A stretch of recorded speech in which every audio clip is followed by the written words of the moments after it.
Temperature অর্থাৎ ঘরের যে গৃহস্থলীর যে তাপমাত্রা সেইটিতে ব্যাকটেরিয়াগুলো মারা যায়, যার কারণে খাবারটাকে আসলে উচ্চ তাপমাত্রা বা সঠিক তাপমাত্রা আসলে রান্না করার জন্য সেটিকেও আমরা আসলে বিভিন্ন সময় দেখার চেষ্টা করছি যে আমরা অনেক কি আসছে আর কি চ্যালেঞ্জ আছে একটু রোডনটা আমাকে জবাব দিয়ে যাবে।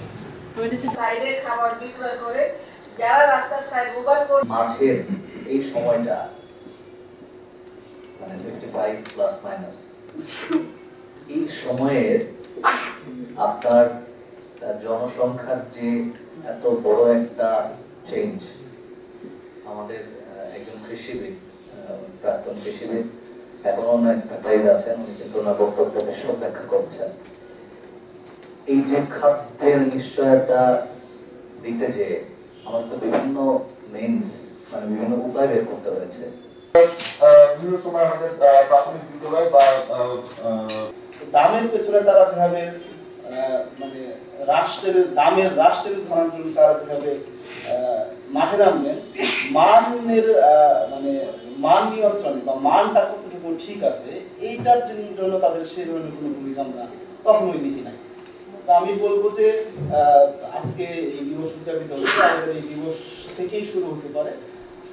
আপনারা বড় বড় রেস্টুরেন্টগুলোতে বিভিন্ন সময় খাবার সংগ্রহ করে নমুনা সংগ্রহ করে সেগুলো পরীক্ষা নিরীক্ষা করে।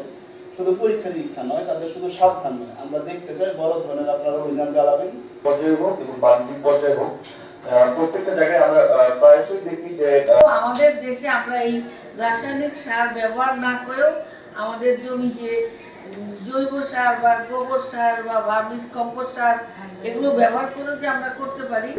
আমাদের খাদ্য গ্রহণ পর্যন্ত আসলে সকল যে পথ প্রক্রিয়া আছে, যে আমরা প্রতিদিন যা খাচ্ছি তার সবই বিষ খাচ্ছি। এখন আমরা যদি সবই বিষ খাই, সেই আমাদের পরবর্তী জেনারেশন বা যে শিশুটি আসবে, সেই শিশুটি আমাদের মায়ের বুকের দুধ খেয়ে শিশুটি তার জীবন শুরু করে, তাইলে সেও তো সেই বিষেরই একটা অংশ সে খেয়ে বড় হচ্ছে।